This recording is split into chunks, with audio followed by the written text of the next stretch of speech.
Welcome back. Jake Simons here, continuing our series interviewing expert coaches from across the state. Today I'm asking Adam Gray, Michael Schlagenhalf, Jamie Taylor, Katie Guest, Kate Lubers, Ryan Mitchell, and Jennifer Gray the different items that they think are important to bring to a competition. It can be exhausting even coming up with a list of items that you need to take. So take a listen from them. So speaking of competitions, what do you take? What are some items that are must-haves at a competition so that you are fully prepared? So if you're doing enough driving practice, odds are things on your robot will break. Anything that is broken at least once, I want two or three of, whether it's come apart or it's actually broken. Pitching in, we definitely broke several one-by beams on our catapults. So it would not hurt this year if you're using a catapult to maybe have a spare catapult built already, just in case something like that would happen. Rubber bands, anything that wears out, essentially. So rubber bands will stretch out over time. So if you're utilizing rubber bands in your build and it would affect the performance of your robot if they weren't as tight as they were before, definitely bring extra rubber bands, maybe even switch them out every time. That's to say, like, there's some obvious things like extra batteries, a charger, laptop. One thing to note that I did see is that we are quickly coming up to the end of support for VEX Code on Chromebooks, from what I understand. Yeah. And Wi-Fi at competitions can be spotty to non-existent. So having a Windows or a Mac laptop where you can actually do the code and compile right there without an internet connection would be really, really useful. And the cable for that as well. But yeah, generally it's things that would wear out. Like, most of the time, most of the robot is not really going to suffer any catastrophic failures, but there are times when kids trip and they drop it. Some sort of container to carry a robot in, because in the event if they do drop it, then hopefully maybe all the parts are all in one place instead of all over the floor. I generally like to bring an extra brain and an extra controller just because you never know. And if your controller dies or breaks, if it gets dropped on the floor, because that happens all the time, if your brain breaks and you don't have a spare, you're just done. So anything that would be a catastrophic loss, definitely have at least one extra of. And anything that breaks more than, I would say, even once in a practice, have extras of those. New pins, shaft collars, etc. Yeah, I think there's the easy things to pick out, right? Your computers, your spare batteries, your charger for the batteries, things that we've run into in the past that has always been helpful is those extra cables, the random extra, like a couple of every size of beam, and we toss it in a baggie and it goes in the bottom of the bin, and a parts container that's got pegs and, of all stripes and washers and spacers, because a robot gets dropped and now all of a sudden you need it. I think the one that gets overlooked is license plates. Having extra plates, no better way to make friends with another team than one that's like, uh-oh, we don't have plates. And we're like, we've got extras because I was going to say, I think I've given probably 15 license plates over the years, and which is hilarious. That is the most commonly forgotten thing. Don't know why. Yeah, well, I mean, we never fully inspect independently the robots in, practice, and so it's like, oh, that we don't need that in practice. So I think it's just never front of mind, and I think that's that one thing that, if you've got extras, pack it, because you'll forget it or somebody else is going to forget it, and you'll make their day a little bit better by helping them out. Somebody helped us once, and yeah, we've probably in the meantime 8, 10 different license plates that we've given away, and it's just like, here you go, spirit of robotics, go off, have fun, don't worry about it. Yeah, no matter how prepared you are, you're always going to forget something. Never fails. The two most important things to bring to a competition is patience and enthusiasm. Nice. Patience, because it never fails. There's always at least one tournament during the season that the system crashes, there's electrical issues, something goes wrong, and there's a delay. It's especially known to happen for VRC because there's a lot more electronics there, but it happens on the IQ side too. So, you just got to be patient. The EP is doing the best that they can, and they're going to try their best to keep on schedule, but it always goes over schedule. So you just got to be prepared to deal with it. For my teams, I kind of go through with them at the end of that practice, and then I always go and double check because they're kids, they're human, they forget things. Make sure they've got their engine. All my teams have a tote that their robot travels in, just a normal Sterilite tote that you go get at Walmart kind of thing. Make sure they have the engineering notebook, make sure they've got their controller. I give them 2 to 3 batteries for competition, depending upon how long the competition looks like it'll be, so that they always have a fresh battery. I throw together at the start of a season, I have the Vex totes, the clear ones with the gray lid that have a tray in there. And I kind of go through once I see what my teams are building, and I just go through all our parts and throw some extra pieces and parts and stuff in there, because I don't want to have enough parts to build a whole new robot, but I want to have enough parts that if a robot gets dropped into 100 pieces and we can't find everything, odds are good that we have a replacement for it for them to be able to build it and put it back together. And then there's the silly things that break. Rubber bands break, chains break, you lose rubber shaft collars, things like that that just happen that you want to be able to have replacements for in case something goes wrong. I throw an extra set of license plates if I have them in there, because there's always somebody that forgets them, whether it's my team or somebody else's team, somebody forgets that. My high school team, I throw extra safety glasses in there because that's something that kids just forget.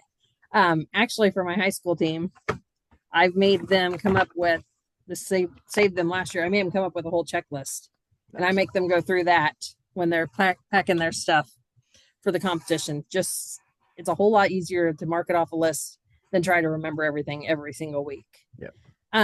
For my IQ kids, I kind of have a competition kit that I put together for them at the start of the season. It has a clipboard.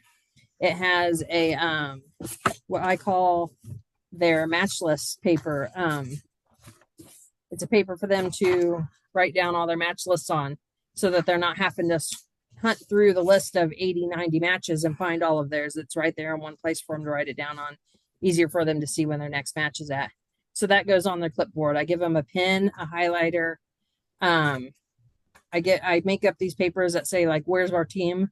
So if somebody's hunting for your team, they're supposed to fill it out and say, if they went to skills or if they went to bathrooms or where they're at, so that if they're looking for the team, they can hopefully track them down a whole lot easier than checking the whole venue looking for one group of kids. Other things I take a power strip with a really long cord on it, or an extension cord with a short one, because you always want to be able to charge not only your batteries. Sometimes you get a controller that didn't get charged and it needs to charge for a few minutes. As far as a controller goes, portable battery pack is great to take with, because if there's a controller that's dead, you can plug into a portable battery pack and use it while you're competing. It's legal. So, that's just one of those little things that it's saved a couple teams here and there. I take both an Apple and an Android charger, because there's always somebody whose phone's dead, never fails. And then, water for the kids if they don't bring their own water bottles, snacks, because it makes for a long day in between lunch. They forget their school stomach. It never fails. And then I personally plan lunch for my kids, because it's just easier to know that there's going to be food for my kids there and not have to worry about 20, 30 kids going to the concession stand and finding food, or that they bring their lunchbox because somebody forgets or somebody thinks they're going to eat at the concession stand, and the lines are always super long. And so then they don't get something, or they only get a bag of popcorn and a pop, and they think that's going to last them all day. That doesn't work. So personally, it just takes something off of my shoulders to know that there's lunch for them so they can sit down and eat. But to each coach their own. Some coaches don't do that, but that's just my thing that I do that just makes life easier on me. Yeah. And then, that's pretty much it. There's always, high school brings way more stuff than IQ does. So for talking high school level, you need to make sure they have their air compressor. They need to have their batteries, their safety glasses, their computer. I sometimes bring a computer for IQ if I have a team that's really working hard on programming and they just need to tweak it and stuff. Other times I don't, because then they just want to mess with it, and they can do that kind of stuff when they're at practice. They shouldn't be trying to program at the competition. So the big thing, our students pack their bins and we tell them they have to have their robot, their controller, and their notebook all in their bins.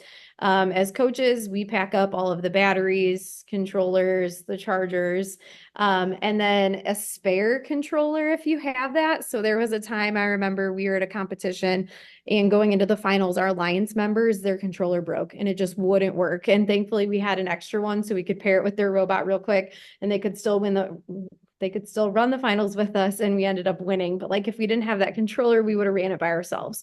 So things like that, even if you don't end up needing it, someone at the competition could possibly end up using it. So I'd say that's one that I didn't really think of, but thankfully my assistant coach at that time always had extra of everything. So we were prepared.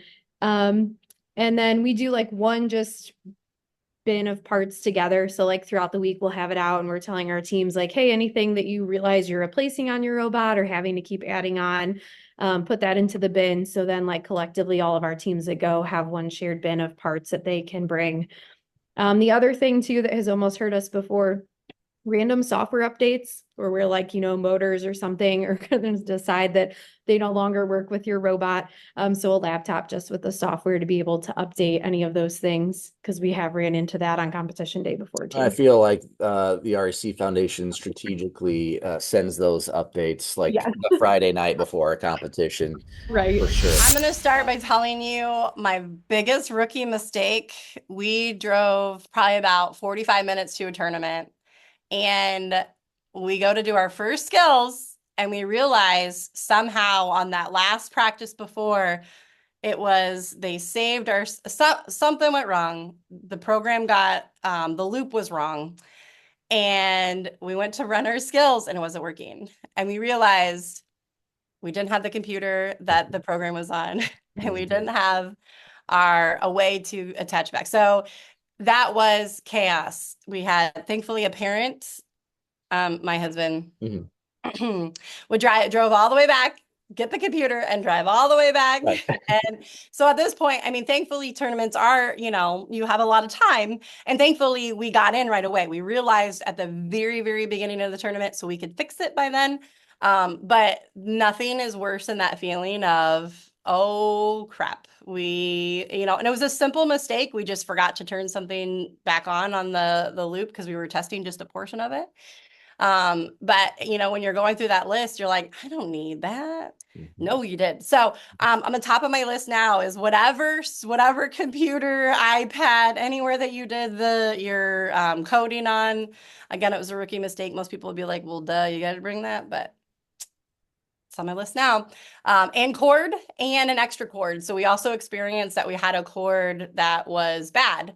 And so we had to go around and find, I think it was actually our adapter was bad. So making sure that you have everything you need like that, those simple things, your cords, you have backup cords, chargers, backup batteries. That's the other thing. I know a lot of schools purchase, or they just get one battery, one kit. And so I think it's definitely worth purchasing extra batteries because you never know. And then also like we brought like a charging station. So because also you and a ton of other teams are sharing the same outlets and you just never know, right? Like, so being able to have like a surge protector where you can do multiple outlets in one thing.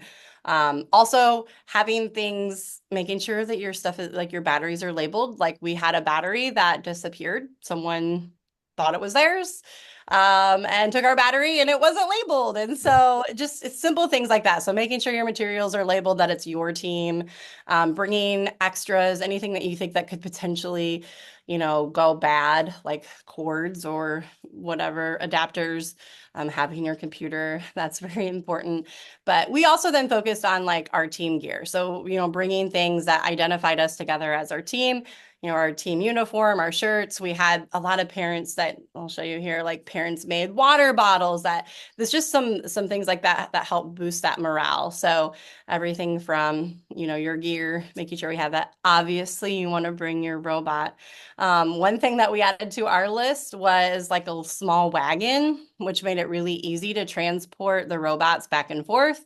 We weren't having to worry about kids carrying the robot, dropping the robot, breaking the robot. So that was on our list, very important.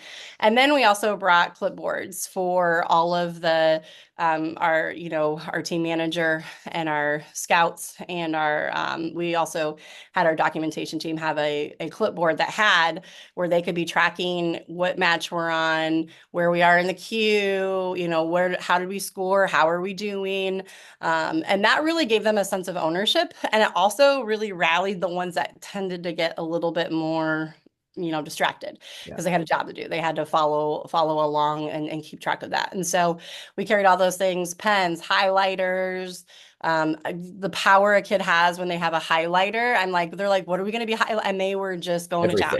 Everything, right? But when you get the schedule and they can highlight, they find their team number, and it's just I think it really helps also with that team camaraderie. So, and then the last thing I would say on our list, other than I don't think I said spare parts, we definitely, by the end of the time, we ended up with more spare parts because we needed them, which was great, because when we got to state, they had made some adjustments, and it ended up putting last year ended up putting part of our robot just outside of the measurements. Just because of the way I think the robot was sitting when they measured it, because it really wasn't, it was a little bit more wobbly. And so they had to rebuild part of the robot right there the night before after a state check-in. So having spare parts, super important. If parts break or you lose parts or you need to rebuild part of your robot, those are all important. But the last thing I'd say is snacks. Hungry kids, they just, it's amazing how different a kid acts and responds if they are well fed. So very true. I learned that as a mom, but I always have snacks and things because the kids, they could be long days. And that's something that you can, ask parents to bring, or, have a sign up sheet or whatever. Parents always love signing up for things like that and helping out any way they can. So the big thing for me, not even, spare parts or anything like that, just making sure that I have everything that I'm going to need. So I know like something as simple as making sure I have highlighters. Last year, our first competition, I forgot all the license plates. So just kind of like going through that checklist of, what do I know I need, and making sure I get all those things. As far as, the necessities, always have a couple of backup batteries, making sure that everything's fully charged the night before. My wife loves seeing me bring home all the extension cords and stuff, plugging them in at home and stuff like that. So just make sure everything's ready to go charge. I do make the kids kind of think about what they'll need. Again, we don't want to bring every spare part we have, but what are some things that we know can make things more secure? So making sure we have, all the pins and different things like that. What are some pieces that might bend or break that we might need to replace, and just kind of having them get all that stuff together. Making sure their robots is as good as we can make it get before we leave, and get everything loaded up, and just head out with some confidence. Again, for me, it's we don't really do a whole lot of tweaking at the competition. I want them to be confident in what they have. I want them to get excited about other builds that they see, but I don't want them to try to make that happen at a competition. So fewer parts sometimes is even better. So they don't have the capability of trying something. Well, I think it's important too, like as a coach, to help guide those students when it comes to the timeline of your season. Like, hey, in about 3 weeks, we have a competition. We need to make sure that we are done with our competition build by, this date, so that we can then spend this amount of days or these amount of practices really kind of focusing on the competition aspect, the driving, right, programming, and all of that. And I think where a lot of coaches get hung up or get in trouble is they wait till the very last day for things to be finally complete, or maybe not even fully complete. Then you go to a competition and it's, things are breaking constantly, or the robot's not fully finished. Yeah. So you have kids scrambling, trying to fix things. And really you want that time and that space before a competition to really just kind of hone in on that final iteration, because that should be a checkpoint for you, right? And then after that competition is over, you talk about what went well, what didn't go well, and then you kind of start that process all over again. So They bring an extra parts tub, and I really put it on the kids to let me know what parts you want for that specific robot build, specific to their teams. And we've had times before where they have forgotten things, and I'm like, well, you didn't put it in the tub. As coaches, we can't know every single part that they might need. At least 2 batteries per team, even more. Now they last longer, but chargers. This seems silly, but a trash bag. Some teams don't have a trash can nearby and helps with cleanup sooner. A Sharpie. Each team has a clipboard with a laminated strategy field board with a dry erase marker attached. That is also how we prepare for competitions, practicing, communicating with our teams too. Also, we have another clipboard with a competition manager sheet that has a checklist of what to do before the competition, during the competition, after the competition. And then it has like a match score chart where one of your students, they can take turns writing down the scores, and then they'll have that to transfer to their notebook and reflect on when you get back. That's what I was just going to say. It's nice to put those in your engineering notebooks. Yeah. As well. Yeah.